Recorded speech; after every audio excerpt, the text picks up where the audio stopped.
আসসালামু আলাইকুম এভরিওয়ান। কেমন আছেন আপনারা সবাই? আশা করি ভালো আছেন। আমি ফুড কালচার থেকে আজকে আবার নতুন একটি ভিডিও নিয়ে চলে আসলাম। আমার ভিডিও আজকে আপনাদেরকে যেটা দেখাবো সেটা হচ্ছে মেক্সিকান সিজনিং চিকেন। এখানে আমরা এই রান্নার জন্য নিয়েছি চিকেন স্লাইস করে কাটা। স্লাইসগুলো দেখতে দেখুন এমন করে কাটা হবে।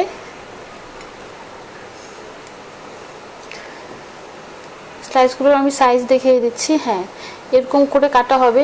এটা হচ্ছে পুরো হাড় ছাড়া মাংস নিয়েছি আমরা, এবং এটার সাথে ক্যারেট যাবে। ক্যারেটটা এভাবে স্লাইস করে কাটা হবে। এখন যা করতে হবে, আমরা চলে যাব ম্যারিনেশনে। ম্যারিনেশন করতে আমাদের প্রথমে যা লাগছে সেটা হচ্ছে লেবু। এখানে হাফ কেজির মতো চিকেন আছে।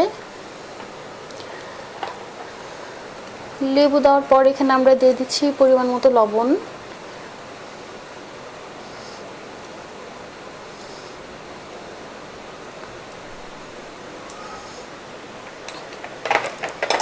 এরপর আমরা দিয়ে দিচ্ছি জিরা গুঁড়ো।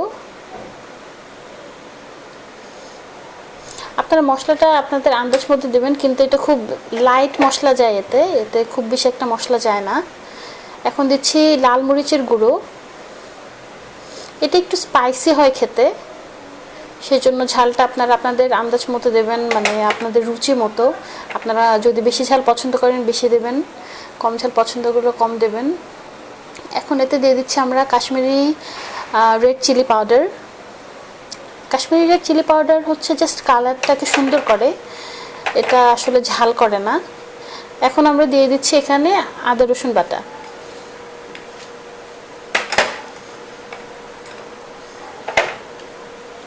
এখন এখানে আমরা দিয়ে দেব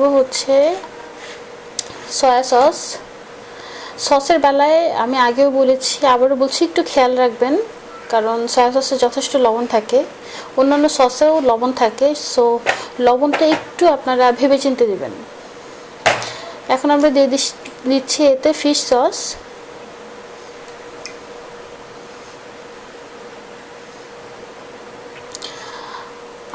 গাইজ, আপনাদেরকে একটা কথা বলে দিতে চাচ্ছি, যদি আপনারা মনে করেন যে রান্নার ক্ষেত্রে আপনাদের পরিমাপটা জানা দরকার, সেক্ষেত্রে প্লিজ আমাকে কমেন্ট করে জানাবেন, তাহলে ডিসক্রিপশন বক্সে আমি পরিমাণ দিয়ে দেব।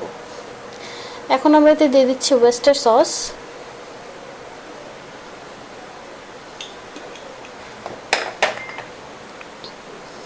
এখন আমরা দিয়ে দেব টমেটো ক্যাচাপ। আপনাদের হাতের কাছে টমেটো ক্যাচাপ না থাকলে টমেটো সস দিয়েও এটা করতে পারেন।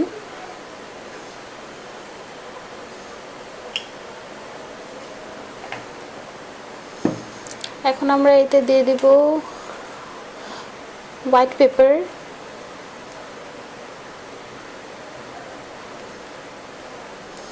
আমার কাছে গুঁড়োটা ছিল, আমি গুঁড়োটাই দিচ্ছি, আপনারা চাইলে এটা ক্রাশ করেও দিতে পারেন। এখন দিয়ে দিচ্ছি ব্ল্যাক পেপার।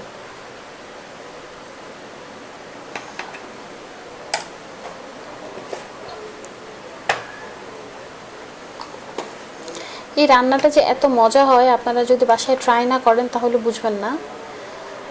এখন সর্বশেষে আমরা দিয়ে দিচ্ছি একটুখানি সরিষার তেল, জাস্ট ফর ম্যারিনেশনের জন্য। গাজর এবং চিকেনটাকে আমরা একসাথে ম্যারিনেট করে নেব। ভালো করে হাত দিয়ে এটাকে মাখিয়ে মাখিয়ে আপনাদেরকে ম্যারিনেশন করতে হবে, যেন প্রত্যেকটা চিকেন এবং ক্যারেটের গায়ে মশলাটা খুব ভালোভাবে লেগে যায়। আমরা অনেকেই দেখেছি যে ম্যারিনেশনের সময় অনেকে তারা হাত ইউজ না করে চামচ ইউজ করে, বাট আমি হাতটাকেই প্রেফার করি, বিকজ হাতে আমি যত ভালোভাবে আসলে মানে কোনো কিছুকে ম্যারিনেট করতে পারবো, সেটা চামচ দিয়ে আসলে সম্ভব না। চিকেনটাকে ভালোভাবে চেপে চেপে মাখিয়ে আপনারা ম্যারিনেট করবেন, যাতে মশলাগুলো চিকেন এবং ক্যারেটের মধ্যে ঢুকে যায়।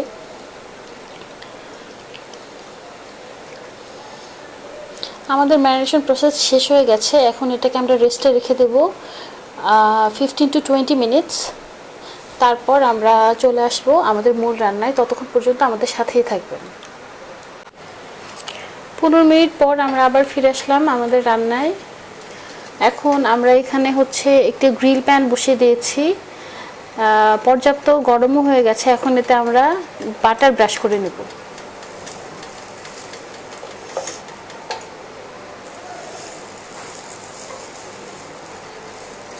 আসলে বেশি বাটার গ্রিল প্যানে লাগে না, আপনারা নিজেরাও জানেন।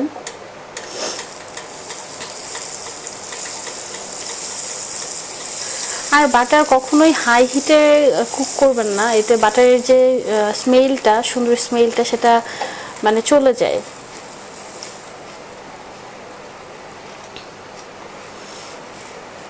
আমাদের প্যানে বাটার ব্রাশ করা হয়ে গেছে।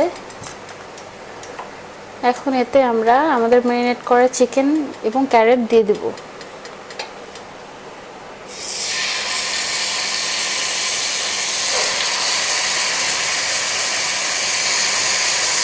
রান্নার আগেই গাইস কি যে সুন্দর একটা অ্যারোমা বের হয়েছে, আমি আসলে সেটা বলে বোঝাতে পারছি না। এবং কালারটাও চমৎকার এসেছে। আমি জানি না ক্যামেরায় কেমন দেখতে লাগবে, কিন্তু কালারটা অসম্ভব সুন্দর এসেছে।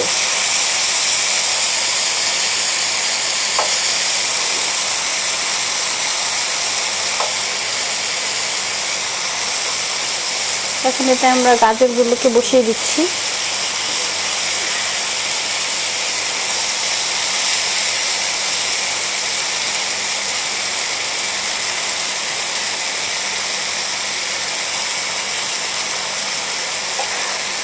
I just really can't explain যে কি যে সুন্দর অ্যারোমা।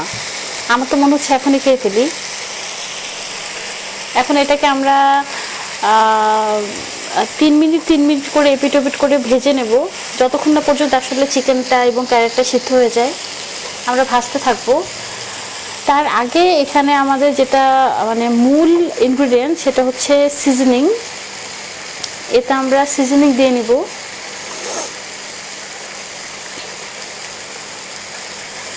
আপনারা সিজনিং বড় বড় সুপার শপে পেয়ে যাবেন। এটা মানে মেক্সিকান রান্নার জন্য এই সিজনিংটা ইউজ করা হয়, এবং যে কোনো স্টেক রান্নার জন্য সিজনিংটা ইউজ করা হয়। আর এটা আসলে আমি বাংলাদেশে অনেক খুঁজেছি, এই সিজনিংটা আমি পাইনি।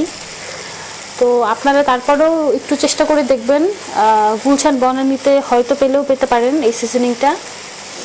এই সিজনিংটাই হচ্ছে এই রান্নার মূল মন্ত্র যেটাকে বলে।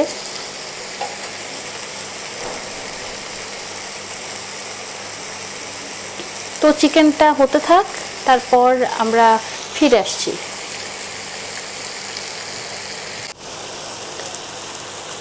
আমাদের 3 মিনিট হয়ে গেছে। এখন আমরা ফার্স্ট টাইম এটাকে উল্টে দেব।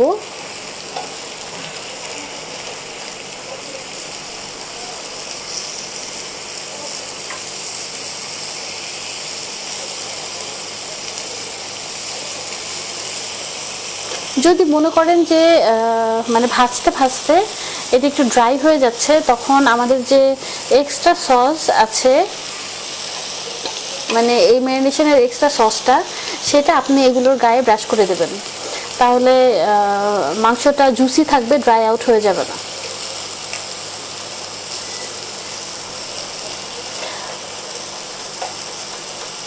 আমাদের মাংস দেখা যাচ্ছে যে অনেকটাই সেদ্ধই হয়ে গেছে, একটু খুলে আসছে।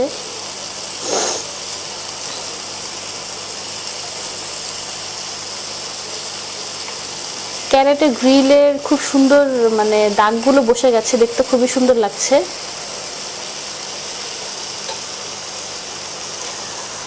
সিজনিংয়ের ব্যাপারে একটু বলি। আপনারা আসলে সিজনিংটা এটা পাওয়া, আমি জানি না ঢাকার কোথায় পাওয়া যাবে, তারপরে আমি আপনাদেরকে বললাম যে গুলশান বনানীতে একটু ট্রাই করে দেখবেন। ওখানকার সুপার শপগুলোতে যদি পেয়ে যান তাহলে পেতে পারেন। আমরা বাইরের দেশে যদি একটু লক্ষ্য করি ওদের খাবার দাবার, তাহলে দেখবো যে ওরা সিজনিং, একটু সয়া সস, এগুলো দিয়েই রান্না শেষ করে ফেলে। বিকজ ওরা মানে আমাদের বাংলাদেশিদের মতো স্পাইস অত বেশি পছন্দ করে না। এক পিঠে সিজনিং দেওয়ার পর এখন অপর পিঠেও আমরা সিজনিং দিয়ে নিচ্ছি অল্প করে।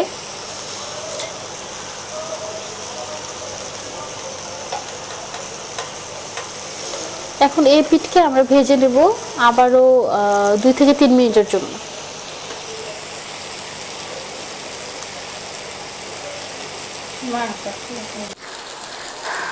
তিন মিনিট পর আমরা আবার চলে আসলাম। আমাদের চিকেন দেখা যাচ্ছে যে অলমোস্ট কুকড। এখন এটাকে আমরা একটু উল্টে নেব। ক্যারেটগুলো একেবারেই সিদ্ধ হয়ে গেছে। মনে রাখবেন এই রান্নায় ঢাকনা দিতে যাবেন না, কারণ ঢাকনা দিলে চিকেন থেকে যে পানিটা সেটা বের হয়ে রান্নাটা নষ্ট হয়ে যাবে। এটা এমনিতেই খুব সুন্দর সিদ্ধ হয়ে যায়।